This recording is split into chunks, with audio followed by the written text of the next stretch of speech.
வெல்லும் தமிழ் பெண்கள் ஸ்டாலினின் மகளிர் படையின் பெண்களுக்கான பரப்புரை செயல் திட்டம். பரப்புரைக்கான முன்னெடுப்பு பணிகள். ஒவ்வொரு வாக்குச்சாவடியிலும் வெல்லும் தமிழ் பெண்கள் முன்னெடுப்பின் மூலமாக பயிற்சி பெற்ற ஸ்டாலினின் மகளிர் படை குழுவைச் சேர்ந்த உறுப்பினர்கள் அனைத்து வீடுகளுக்கும் சென்று குறைந்தது ஒரு பெண் வாக்காளரை சந்தித்து பரப்புரை மேற்கொள்ள வேண்டும். இந்த பரப்புரை பிப்ரவரி 11 தொடங்கி மார்ச் 10 வரை தமிழ்நாட்டில் உள்ள அனைத்து தொகுதிகளிலும், ஒவ்வொரு ஒன்றியங்களிலும், நகரங்களிலும், பேரூராட்சிகளிலும், நகராட்சிகள் மற்றும் மாநகராட்சிகளிலும் நடைபெற வேண்டும். வெல்லும் தமிழ் பெண்கள் பரப்புரை தொடங்குவதற்கு முன் பெண் வாக்காளர்களை சந்திப்பதற்கான தேவையான முன்னெடுப்புகளை செய்து வைத்திருக்க வேண்டும். மொத்த வீடுகளின் எண்ணிக்கைக்கு ஏற்ப வெல்லும் தமிழ் பெண்கள் டைரிகள் மற்றும் டோர் ஸ்டிக்கர்களை கட்டாயம் கையில் வைத்திருக்க வேண்டும். பெண்களுக்கான முதலமைச்சரின் செய்தி, டைரியில் குறிப்பிடப்பட்டுள்ள அரசின் முக்கிய திட்டங்கள், ஸ்கேன் செய்ய வேண்டிய QR கோட் பற்றிய விவரங்கள் என அனைத்தையும் வீட்டாருக்கு எளிதாக விளக்கக்கூடிய அளவிற்கு தெரிந்து வைத்திருக்க வேண்டும். பரப்புரை தொடங்கும் முன் ஒவ்வொரு வீட்டிற்கு செல்லும் முன்பும் ஸ்டாலினின் மகளிர் படை குழு உறுப்பினர்கள் அனைவரும் ஸ்டாலினின் மகளிர் படை பேட்ஜ் அணிந்துள்ளனரா என்றும், அன்றைய நாள் செல்லும் வீடுகளுக்கு ஏற்ப தேவையான வெல்லும் தமிழ் பெண்கள் டைரிகள் மற்றும் டோர் ஸ்டிக்கர்கள் கையில் உள்ளதா என்பதையும் சரிபார்த்துக் கொள்ள வேண்டும். அக்கா, இன்னைக்கு காந்தி நகர்ல 10 வீட்டுக்கு போறோம். கையில 10 வெல்லும் தமிழ் பெண்கள் டைரியை எடுத்து வச்சுக்கிட்டேன். பரப்புரை செய்யும் வீட்டிற்கு சென்ற பின் ஒவ்வொரு வீட்டிற்கும் 10 பேர் கொண்ட ஸ்டாலினின் மகளிர் படை குழுவினர் செல்ல வேண்டும். வீட்டை அடைந்த பிறகு அன்போடு அந்த வீட்டில் உள்ள பெண் உறுப்பினரிடம் பேசத் தொடங்க வேண்டும். வணக்கம்மா, நல்லா இருக்கீங்களா? பரப்புரை குறித்து அறிமுகம்.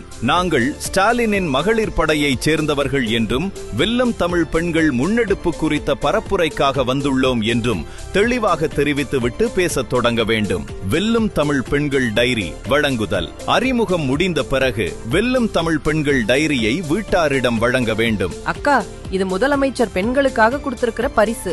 வீட்டு உறுப்பினரிடம் டைரிக்கான நோக்கத்தை எளிமையாகவும் சுருக்கமாகவும் விளக்க வேண்டும். டைரியில் அரசின் முக்கியமான திட்டங்களும், முதலமைச்சர் மு.க. ஸ்டாலின் அவர்கள் பெண்களுக்காக கூறிய செய்தியும், சில முக்கிய தகவல்களும் இருப்பது பற்றி வீட்டாரிடம் எடுத்துரைக்க வேண்டும். டைரியில் உள்ள மாதாந்திர செலவு அட்டைவணை குறித்து எளிய முறையில் விளக்கி அதனை பார்ப்பதற்கு அவருக்கு சிறிது நேரம் வழங்க வேண்டும். திராவிட மாடல் அரசின் நலத்திட்டங்கள் குறித்த விளக்கம். அரசின் திட்டங்களை விளக்குவதற்கு முன் வீட்டில் யார் யார் உள்ளனர், குழந்தைகள் இருக்கின்றனரா, முதியவர்கள் இருக்கிறார்களா என்பதை தெரிந்து கொண்டு வீட்டாரின் வாழ்வியலோடு தொடர்புள்ள திட்டங்கள் பற்றி எடுத்துச் சொல்ல வேண்டும். இதன் மூலம் அவர்களால் திட்டங்கள் குறித்து எளிதாக புரிந்து கொள்ள முடியும். பையன் காலை உணவு திட்டத்துல சாப்பிடுறானா? ஆமாக்கா, அவன் பசி இல்லாம படிக்கிறான். மார்க்கெட்லாம் பிங்க் பஸ்லயே போயிட்டு வர உதவியா இருக்குல்லம்மா? கண்டிப்பாக்கா, அது இருக்க போய் தான் பக்கத்து ஊர் வர செலவு இல்லாம போய் வியாபாரம் பார்த்துட்டு வரேன். இப்படி பொறுமையாகவும் தெளிவாகவும் திட்டங்கள் குறித்தும் அவற்றின் சிறப்பு குறித்தும் விளக்க வேண்டும். முதலமைச்சரின் செய்தி குறித்த வீடியோ. டைரியில் குறிப்பிடப்பட்டுள்ள அரசின் திட்டங்கள் குறித்து எளிதாக விளக்கியதற்கு பிறகு நமது பரப்புரையின் முக்கிய அம்சமான முதலமைச்சர் மு.க. ஸ்டாலின் அவர்களின் பெண்களுக்கான செய்தி குறித்து வீட்டாரிடம் கூறி டைரியில் உள்ள QR கோடை காட்டி அதை ஸ்கேன் செய்து அதற்கான வீடியோவை பார்க்க சொல்லுங்கள். போன் இல்லை என்றாலோ, QR கோடை ஸ்கேன் செய்யும் வசதி அவர்களது போனில் இல்லை என்றாலோ வீட்டாருக்கு ஸ்டாலினின் மகளிர் படை குழுவினர் முன்வந்து உதவ வேண்டும். முதலமைச்சரின் செய்தியை வீட்டார் முழுமையாக பார்த்து முடிக்க வேண்டும். இடையூறு ஏற்பட்டாலோ, வீடியோ பாதியில் நின்றுவிட்டாலோ மீண்டும் வீட்டார் வீடியோவை முழுமையாக பார்த்து முடித்ததை உறுதி செய்திட வேண்டும். உரையாடல் மற்றும் புகைப்படம். வீடியோ முடிந்த பிறகு அதில் உள்ள செய்தியை வீட்டாருக்கு எளிமையாக புரியும்படி எடுத்துரைத்து உரையாடத் தொடங்குங்கள்.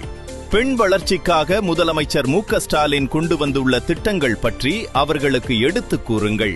பின்னர் வீடியோவில் உள்ள கருத்து குறித்து கேட்டு அதை நீங்கள் ஆதரிக்கிறீர்களா என்பதை அறிந்து கொள்ளுங்கள். தொடர்ந்து ஸ்டாலின் தொடரட்டும், தமிழ்நாடு வெல்லட்டும் என்ற டோர் ஸ்டிக்கரை வீட்டார் அனுமதியுடன் அவர்கள் வீட்டு கதவில் ஒட்டவும். அதன் பின் அவர்களை வெல்லும் தமிழ் பெண்கள் டைரியுடன் புகைப்படம் எடுத்துக் கொள்ள வேண்டும். அக்கா, அந்த டைரியோட நடுப்பக்கத்தை பாருங்க.